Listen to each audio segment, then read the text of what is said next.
কেন্দ্রীয় শিক্ষা প্রতিমন্ত্রী সুকান্ত মজুমদার তিনি যখন একদিকে আশ্বাস দিচ্ছেন রুদ্রাঙ্কবাবু যে আরও এই দুর্নীতির তদন্ত হবে এবং যারা যারা জড়িত তাদের প্রত্যেককে গ্রেফতার করা হবে, হেফাজতে নেওয়া হবে, তদন্ত চলবে, ঠিক তখনই ব্রাত্য বসুর বক্তব্য আপনি শুনলেন। ঠিকই তো বলেছেন, 100% এটা সবে শুরু। মানে সুকান্ত মজুমদার ভুল বলছেন, দুর্নীতির মানে আপনাদের বক্তব্যটা একটু পরিষ্কার করুন। যদি শুনুন, দুর্নীতি যদি পাহাড় হয়, তার মাউন্ট এভারেস্টে বসে আছে বিজেপি নেতারা, বিজেপি দালালরা, বিজেপি সরকাররা। কর্মীরা, সাধারণ ছাত্ররা কমপ্লেন করেছিল, এখানে কেউ কমপ্লেন করেনি। আপনি বুঝুন, এখানে শুধুমাত্র একটা লিড ছিল, ইনফো পেয়েছিল যে এখানে এরকম কিছুটা হয়ে থাকতে পারে, সঙ্গে সঙ্গে তদন্ত শুরু করেছে কেন্দ্র সরকার। আরে সঙ্গে সঙ্গে না, আমাকে দিদি আমাকে বলতে দেবেন, বলছে আমাকে বলতে দেবেন, আমি বলতে। সেটা হচ্ছে 21শে জুন অলরেডি the Public Examination Prevention of Unfair Means Act 2024 থেকে গ্যাজেট নোটিফিকেশন জারি হয়ে গেছে, যেখানে অ্যান্টি এরকম পেপার লিকের জন্য রীতিমতো 3 বছর ন্যূনতম জেল এবং 10 লাখ টাকা অবধি ফাইন হতে পারে, সেটা 1 কোটি টাকা অবধি যেতে পারে, এরকমও শুনছি। তার মানে কি, কেন্দ্রীয় সরকার এইটাকে সিরিয়াসলি নিয়েছে। সেইখানে কোন কোন নেতা, কোন বিজেপি কর্মী বা অন্য কোন দলের কে আছে সে দেখবে না। এখানে তৃণমূলের কর্মীরা রুদ্রাঙ্ককে বলা শুনুন। আমি বলি দিদি, শুনুন ভালোভাবে শুনুন। 2024 সালে পরীক্ষাটা হলো 67 প্রার্থী, মানে পরীক্ষার্থী, তারা নাম্বার 720 720 পেয়ে গেল।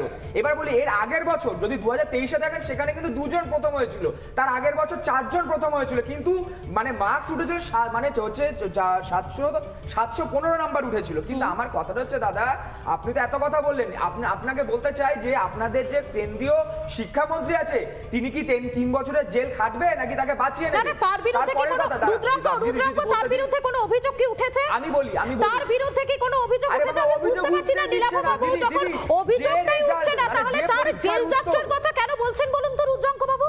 না দেখুন, পশ্চিমবঙ্গ যারা তৃণমূল দলটা করে, আমি আগেই বললাম, তাদের দুর্নীতি নিয়ে কোনো কথা বলার ওই নেই, কারণ তাদের যে শিক্ষামন্ত্রী ছিলেন সেই চিটিংবাজ পার্থ চ্যাটার্জি সহ পুরো শিক্ষা দপ্তরের ক্যাবিনেটটা আজকে জেলে বসে রয়েছে।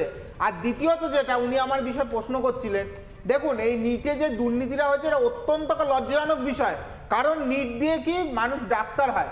এখানে ছাত্রছাত্রীরা পরীক্ষা দিয়েছিল ডাক্তার হওয়ার জন্য, তাহলে সেইখানে ডাক্তারের মতো একটা গুরুত্বপূর্ণ পেশা, যাদের হাতে মানুষের জীবন থাকে, সেই পেশায় যদি কোনোভাবে কোনো ফেরেববাজি, চিটিংবাজি করে কেউ প্রবেশ করে, এতে মানুষের জীবন বিপন্ন হয়। আমি বলছি এটা অত্যন্ত বড় মাপের একটা দুর্নীতি হয়েছে এবং এটা আশা করি সবাই স্বীকার করবেন, দলমত নির্বিশেষে এটা দুর্নীতি।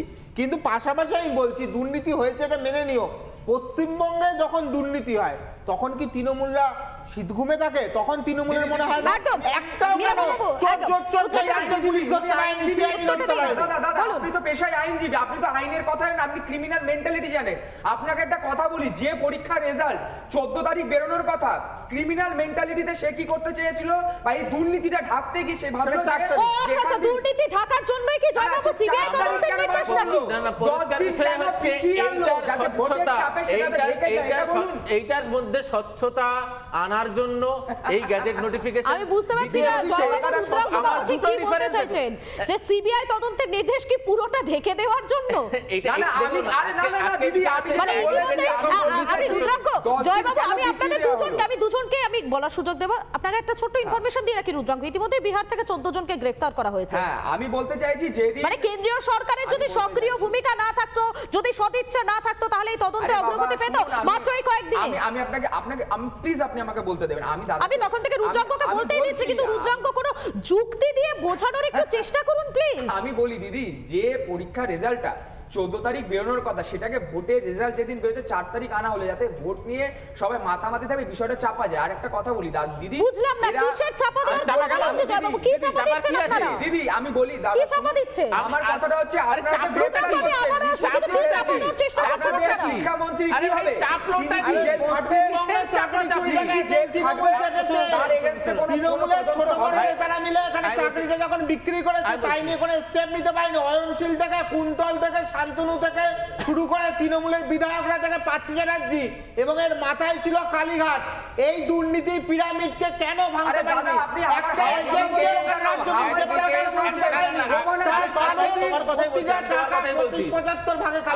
ওর কথাই বলছি, ও বলছে ধামা চাপা দেওয়ার কথা। আমার বক্তব্য হচ্ছে, তুমি কি জানো এইখানে কোনো কমপ্লেন হয়নি, কোনো এরকম রাস্তায় বসে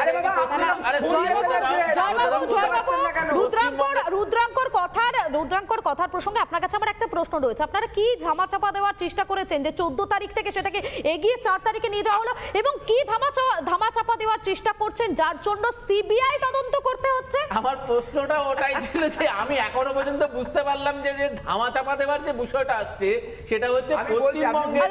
জয়বাবু, আপনি হয়তো বুঝতে পারছেন না, নীলাভবাবু আপনি তো আইনজীবী, আপনি কি বুঝতে পারছেন কি ধামাচাপা দেওয়ার একটা চেষ্টা হচ্ছে? আমি দুজনকেই বলার সুযোগ দেব। নীলাভবাবু প্লিজ।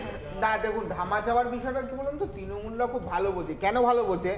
আর যেখানে যারা রয়েছেন প্রত্যেকটা দর্শক বন্ধুই জানেন, রাজ্য পুলিশের পাশাপাশি রাজ্য পুলিশের আর একটা শাখা আছে, সেটা হচ্ছে আইবি দপ্তর, স্টেট আইবি, সেই স্টেট ইন্টেলিজেন্স ব্যুরো যে আইবি দপ্তর আছে বাংলায় বলতে গেলে।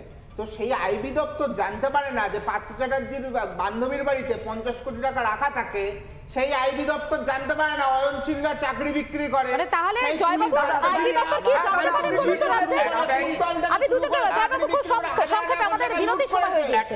এই বাংলাকে লুট করেছে তৃণমূল। বিষয়টা হচ্ছে ধামাচাপা দেওয়ার কোনো বিষয় ছিল না, কারণ কেন্দ্রের যে দপ্তর তারাই একটা ইনপুট পেয়েছিল যে ডার্ক ওয়েবে হয়তো এরকম কিছু বেরিয়ে থাকতে পারে। প্রশ্নটা হলো এখানে যে ধামাচাপা দেওয়ার কিসের প্রয়োজন? যখন যদি ধামাচাপা দিতেই হতো তাহলে কেন এই সিবিআই তদন্তের নির্দেশ?